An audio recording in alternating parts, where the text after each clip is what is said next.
Hi, I'm Dr. Mark Trexler with the Climatographers, and today's climate chess topic is carbon offsets. Carbon offsets have been around for a long time. I worked on the first carbon offset 33 years ago, and I've worked on hundreds of carbon offsets since then. I've published a lot about carbon offsets. You rarely see a discussion of why are carbon offsets so hard. Usually people are saying carbon offsets are good, carbon offsets are bad, but there's very little discussion of why carbon offsets have been such a difficult thing to try and get right for more than 30 years. And that's what I'm going to very briefly explore in today's climate chess video. And at the end, I'll talk a little bit about how are we doing, which is a more complicated topic. You can have a lot more disagreements about that topic. So I'm going to really focus on why is it so hard. So when we're talking about carbon offsets, we're talking about emitting a ton in one place because we have avoided or removed a ton from the atmosphere in another place. That is the whole idea behind carbon offsets. Now, the challenge here is that there is a huge supply of candidate tons, so to speak. There are tons being avoided all the time for all kinds of reasons.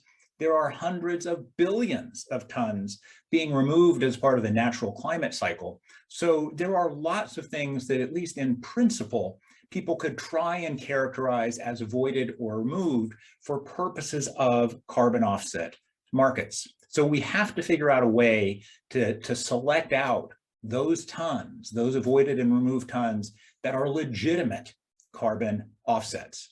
Now, we know what we want. We know that they have to be additional, which means that they're attributable to the existence of the offset market. They have to be permanent. They don't just disappear the next day.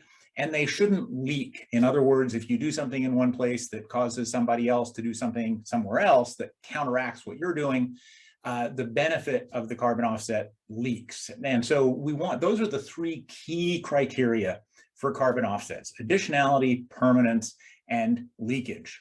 Now, here's the big issue. There is no way to test for what is a legitimate carbon offset, at least not in the way that we normally think of testing for DNA or testing for COVID-19.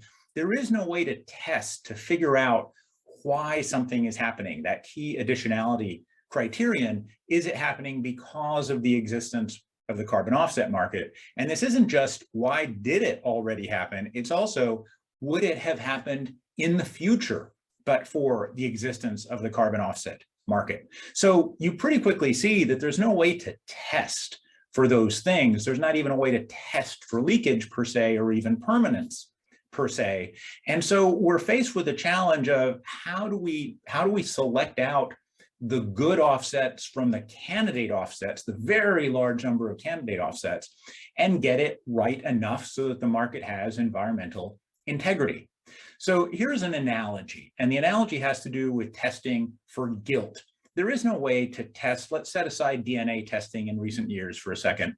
There's no way to really test for guilt or innocence in most cases and in most trials. So we set up a jury process where the prosecution puts on its case, the defense puts on its case, we establish a burden of proof in the case of criminal trials beyond reasonable doubt. The jury goes to work and decides, is this person legitimately innocent? Is this person legitimately guilty?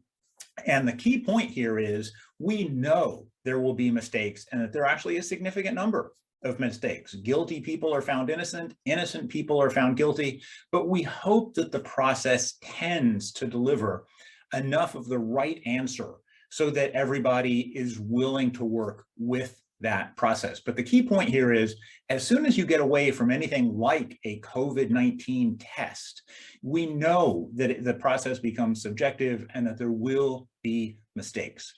So when it comes to carbon offsets, we're facing sort of a similar situation.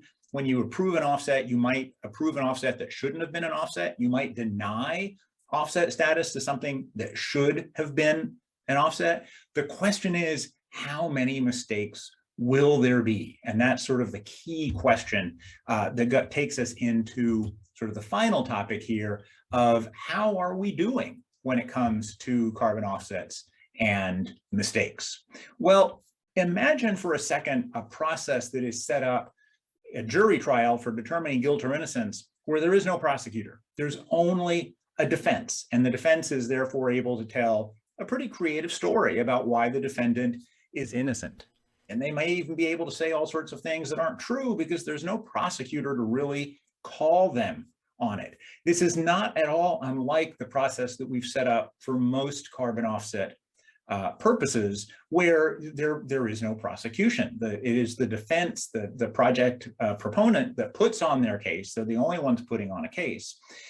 In addition, you have a jury, in this case, the entity charged with sort of deciding yes or no on a carbon offset.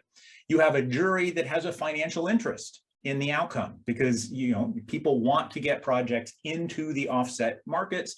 Evaluators have to get projects into the offset markets in order to have people coming back to them to evaluate more offsets. So you really do have, it's hard to argue that we don't have a system that favors mistakes, sort of the equivalent of trials with only a defense and juries with a financial interest in the outcome.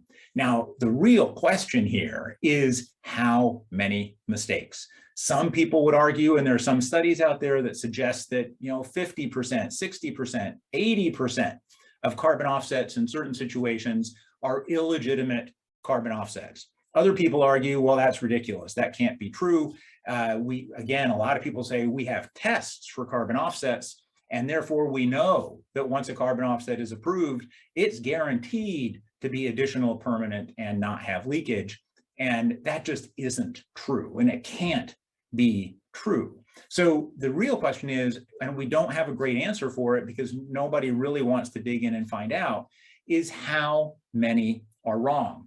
If enough are wrong, then not only do you get a situation in which carbon offset markets lose their environmental integrity and don't advance climate change mitigation objectives, you could have a situation where you have a market, people are making money, but there's actually no climate change benefit. But you also have the situation, and this should be of particular interest to anyone doing due diligence in today's carbon offset markets, is if people come to realize that you know 50% of the offsets or perhaps more are illegitimate, what if that market just fades away and folds? And that we've seen that happen in the past with offset markets. It happened back in the 2008 timeframe, where everybody thought prices would go up, and people sort of lost interest in the offset markets. Markets crashed, prices went to $1. And so, you know, there is real risk here, both for the environment and for people participating in these markets. And so, first of all, we really ought to try and figure out how many mistakes are being made. We have to ask the question in order to rethink the process to ensure a better result for the environment and for carbon markets. It's a complicated topic. There are lots of things one could do with scoring offsets and all sorts of things. I'm not going to get into those in this Climate Chess short video. Now, if you want to dig quite a bit deeper into the topic of this video, go to whyoffsetsareHard.climatesites.net, where we walk you through in what I think you'll find to be somewhat excruciating detail, the points that I've made in this video. You can also visit theclimateweb.com, which is our knowledge management system for all things climate change, and our advisory website, climatographer.com. And thanks for watching.